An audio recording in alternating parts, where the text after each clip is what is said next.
Каждая 6-я жевательная резинка для вас бесплатна.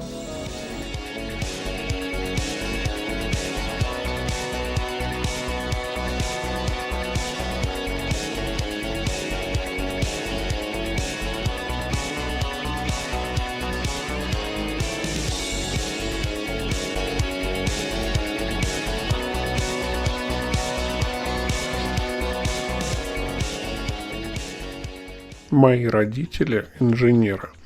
Папа и мама познакомились и работали вместе на почтовом ящике, занимающемся радиолокационными станциями. Несколько раз я был у них на работе, но тогда мне запомнилось, что было все очень солидно. Все они ходили в белых халатах, как в какой-то научной лаборатории, только без пробирок и без склянок. Да вообще я не очень помню, чтобы было какое-то оборудование, может, кроме осциллографов, и просто столы с бумагами стояли. Да, еще одна женщина, паяющая плату, навесным монтажом сидела. Пахло в кабинете канифолью. Но папа тоже часто паял радио дома, и ничего в этом крутого и такого лабораторного-то и не было. Я спрашивал родителей, а чем они все-таки занимаются? Покажите, как вы работу делаете. Но они ничего интересного мне показать так и не смогли. Разрабатываем и паяем платы, вот их схемы.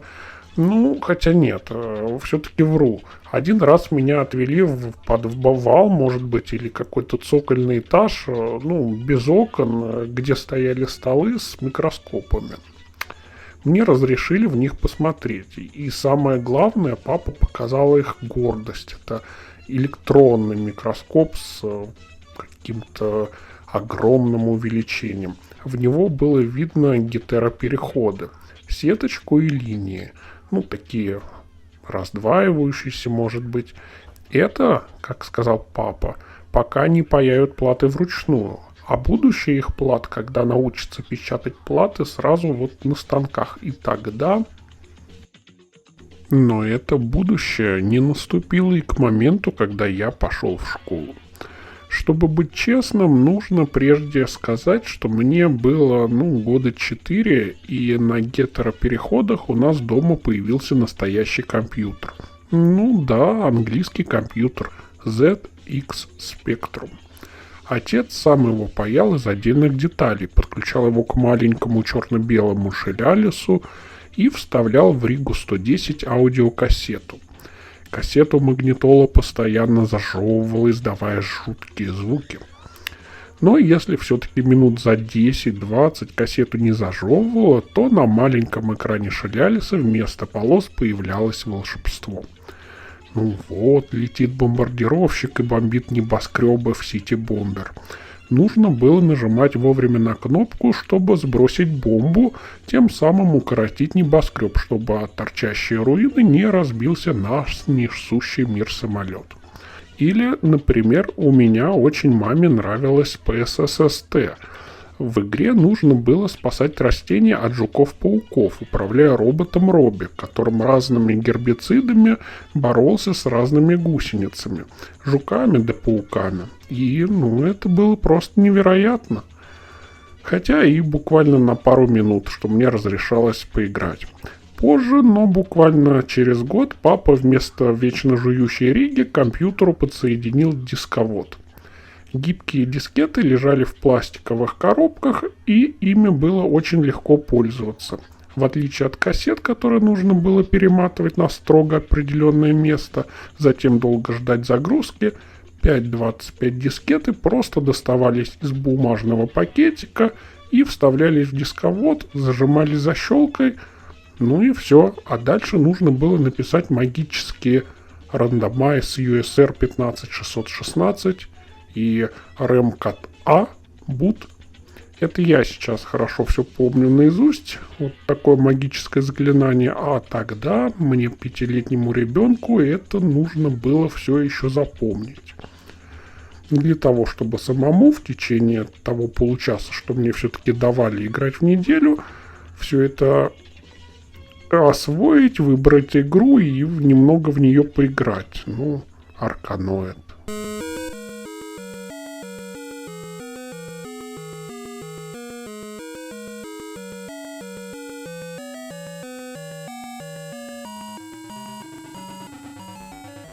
Spy Hunter, Саботер. Ну или просто порисовать на экране. Ну как порисовать? Нарисовать там елку или рожицу, и да, и тоже командами, программой на Basic. Но это было удивительное счастье. Управлять компьютером, героями на нем, картинкой, звуком. Ну, это просто захватывало дух. Ну, в порядке повествования все-таки вернемся в школу. И, ну, честно говоря, я ничего не могу интересного о ней рассказать. В первый день школы я плакал все то время, пока нас не выпустили из школы. Ну, потому что это было ужасное насилие. Тебя без выбора запирают в комнату, заставляют что-то делать, что ты раньше не делал. Но самое ужасное, ты просто не понимаешь, что, зачем, почему. Зато только начинаешь понимать, что тебе, как и обещали, дали 10 лет этой каторги.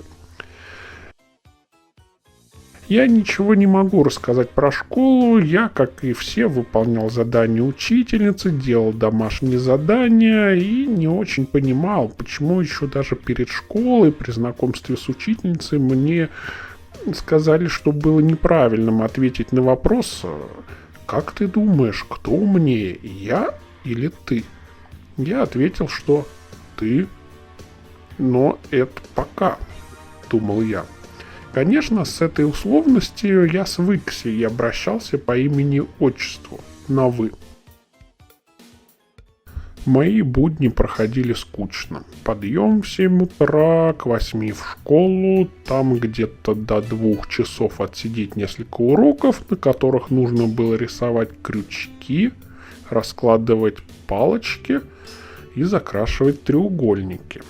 Потом становилось, конечно, что-то интереснее, особенно когда что-то нужно было читать из букваря. Но было ужасно муторно и тягомотно. Дети только осваивали алфавит, а я уже умел читать и по-русски, и по-английски. Дома меня мама заставляла читать по 100 страниц в день. Я не уверен, что я столько действительно читал, но мама, приходя с работы, заставляла меня пересказать, что я прочитал за день, и каждый раз была недовольна. Я рыдал над книгами, но читал часами напролет. Жульничать у меня не получалось. Если я не дочитал до прихода родителей, то я сидел и читал до сна при них. Уроки, домашние задания я делал быстро. Наверное, и час не проходило. Но книгу быстро не прочитаешь. Не поймите меня неправильно. Мне нравилось читать книги. Историю про Тома Сойера и Гекльберри и Финна, хижину дяди Тома. Но это занимало уйму времени. А хотелось еще все-таки успеть поиграть в игрушки и посмотреть телевизор, по которому показывали мультики и «Звездный час». Если же посмотреть эти мультики днем, то вечером приходили родители и включали свои скучные передачи. Поэтому иногда я все-таки днем играл, смотрел телевизор, а уже вечером отрабатывал свой объем чтения и уроков. И вот в один из осенних вечеров родители пришли домой и включили телевизор.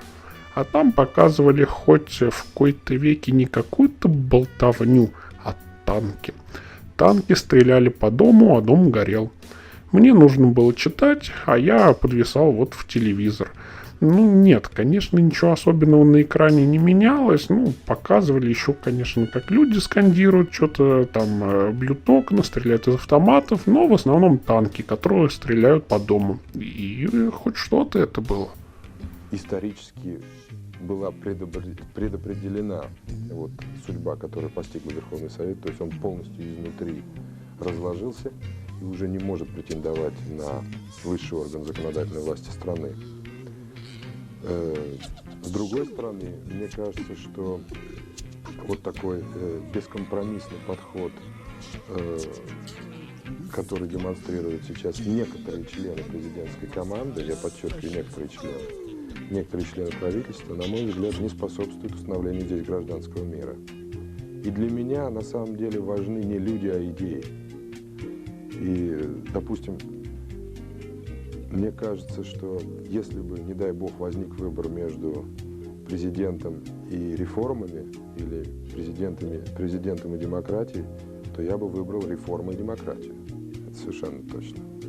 Вот, но я надеюсь на то, что эти понятия не будут отделены от имени президента, и он найдет в себе мудрость и мужество. Два чекиста в черных куртках, в галифе и сапогами шли на место преступления. Мои мама и папа инженеры.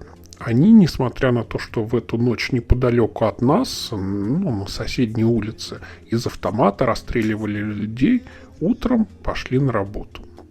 Они ходили на работу каждый день, но почти всю еду нам приносила бабушка. Другая бабушка, не та, с которой я жил на даче. Бабушка приносила битые яйца и делала из них воды и муки блинчики. Бабушкины блинчики были самыми вкусными и самыми тонкими. Таких блинчиков я больше ни у кого и никогда не пробовал. Бабушка еще приносила полугнилую свеклу, которую выпрашивала на овощном рынке.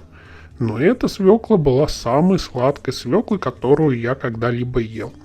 Еще иногда, когда бабушка сдавала 2-3 сумки бутылок, она покупала сайру в консервах и делала рыбный суп.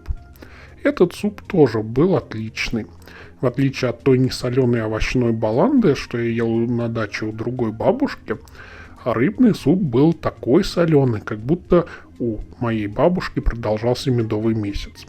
Хотя из супов, конечно, чаще готовила мама огромную кастрюлю щей. Много-много капусты и мало-мало всего остального. Кроме кулинарии бабушки, еды было мало. И она была, скудной, куда там до шоколадного батончика. Плохо кормит и попадается в котлетах гвозди. Даже так? Тебе попалась Да. котлета гвозди? Да. Когда? Недавно, я уже сейчас не ем. Расскажи, как это было сначала. Дали картошку с котлетой, я ел, и попался вот такой гвоздь. В котлете. Да. Ты его съел, нет? Нет.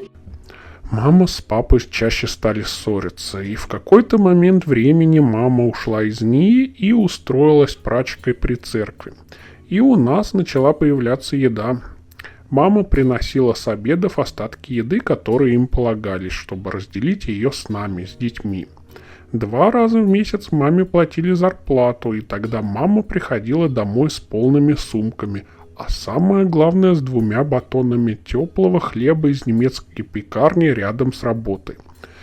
Да, я очень любил откусывать горбушки от белых кирпичиков хлеба, что продавались в магазинах. Наверное, многие любят отгрызать горбушку свежеиспеченного хлеба и до сих пор. Но тот хлеб из немецкой пекарни был вкуснее, белее и воздушнее, чем какой-либо другой хлеб, что я видел. Хотя мама и сетовала на то, что его не съедать за раз, потерпеть, как правило, больше дня эти 2 батона никогда не лежали. Они были вкуснее любой сдобной булки, любого пряника, который только можно было купить и даже, наверное, даже вообразить. И это было чудесно. Еще одним чудом для меня стала гуманитарная помощь из Франции, которую выдавали маме всего 2 раза. В эту гуманитарную помощь входило 2 питьевых йогурта с астериксом и обеликсом на этикетке. Жестяная банка с чем-то, что было похоже на тушенку, но, наверное, ей не являлось, а также пакет с макаронами. И что я вам скажу, йогурты были божественным десертом. Ничего подобного я ни тогда и, наверное, даже сейчас и не пробовал. Попытайтесь только представить. Весь месяц ешь одни и те же щи, битые яйца, а в один день в месяц сидишь за столом на кухне и трескаешь теплый, белый, хрустящий немецкий хлеб и запиваешь его сладким французским йогуртом. Мне кажется, за эти месяцы это были те мгновения, когда не только я, но и мама была счастлива, глядя на своего счастливого сына. Представители, конечно, Соединенных Штатов. Этот помощь, который здесь прибыл сегодня из американского правительства до правительства и людям, можно сказать, этого района.